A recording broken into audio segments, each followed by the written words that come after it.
প্রশিক্ষিত অপ্রশিক্ষিত টানাপোড়েনের অবসান। অবশেষে টেট মামলার রায় ঘোষণা করল কলকাতা হাইকোর্ট। বুধবার বিচারপতি সিএস কারনার নির্দেশ দেন, অবিলম্বে টেট পরীক্ষার ফল প্রকাশ করে নিয়োগ প্রক্রিয়া শুরু করতে হবে। নিয়োগের ক্ষেত্রে অগ্রাধিকার দিতে হবে প্রশিক্ষিতদেরই। এনসিটি গাইডলাইন অনুযায়ী 10 ক্যান্ডিডেটসকে আগে অ্যাপয়েন্টমেন্ট দিতে হবে। সেই মামলা আমরা করেছিলাম। তার পার্সপেক্টিভে আজকে জাস্টিস সিএস কারনার জাজমেন্ট দিয়েছেন 40,000 ভ্যাকেন্সি আছে এবং 40,000 10 ক্যান্ডিডেটস অ্যাভেলেবল। সেই পার্সপেক্টিভে 10 ক্যান্ডিডেটসকে আগে অ্যাপয়েন্টমেন্ট দিতে হবে এবং তারপরে যদি কোনো ভ্যাকেন্সি থাকে সেই ভ্যাকেন্সিকে নন 10 ক্যান্ডিডেটসকে অ্যাপয়েন্টমেন্ট দেওয়া যেতে পারে।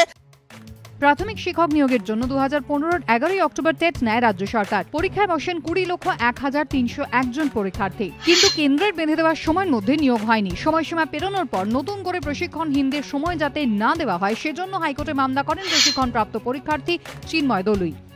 10 and untrained উভয় রেজাল্টই পাবলিশড হবে। হ্যাঁ, অ্যাট ফার্স্ট প্রায়োরিটি দিবে 10 অ্যান্ড দেয়ার আফটার নন 10। অতএব সেটা কীরকম ক্ষেত্রে প্রায়োরিটি দিচ্ছে 10দের সেটা না দেখার পর্যন্ত তো এর পরবর্তী স্টেপ আমরা নিতে পারবো না। সেটা আগে দেখি তারপর নিতে পারবো। কেন্দ্রের গাইডলাইন অনুযায়ী প্রশিক্ষণ না থাকলে শিক্ষক নিয়োগের পরীক্ষাতেই বসা যায় না, কিন্তু প্রশিক্ষণহীনদেরও সুযোগ দিতে গত বছর 23শে মার্চ কেন্দ্রকে চিঠি লেখে রাজ্য। উত্তরে কেন্দ্র জানায় 2016-র 31শে মার্চের মধ্যে প্রশিক্ষণহীনদের নিয়োগ শেষ করতে হবে। শুনানি চলাকালীন কেন্দ্রের চিঠির প্রতিলিপি জমা দিতে রাজ্যকে নির্দেশ দেয় আদালত, কিন্তু সময় মতো তা দাখিল করতে না পারায় আদালতে ভর্ৎসিত হয় রাজ্য। টেটের গ্রহণযোগ্যতা নিয়ে প্রশ্ন তুলে আদালত জানতে চায়, প্রশিক্ষিত এবং অপ্রশিক্ষিতরা কি এক? এরা কি করে একই পরীক্ষায় অংশ নিতে পারেন? প্রশিক্ষিতদের অধিকারকে কখনো খর্ব করা যায় না। শিক্ষার মান পড়ছে, শিক্ষক নিয়োগ খুব জরুরি। একই সঙ্গে রাজ্যের প্রশিক্ষণ কেন্দ্রগুলি স্বীকৃতি নিয়েও প্রশ্ন তোলে আদালত। ওই দিনই মুখ্যমন্ত্রী বলেন, নিয়োগ নিয়ে তাদের তরফে সব রকম প্রস্তুতি সারা। কাল কোর্ট থেকে কেস উইথড্র করুন।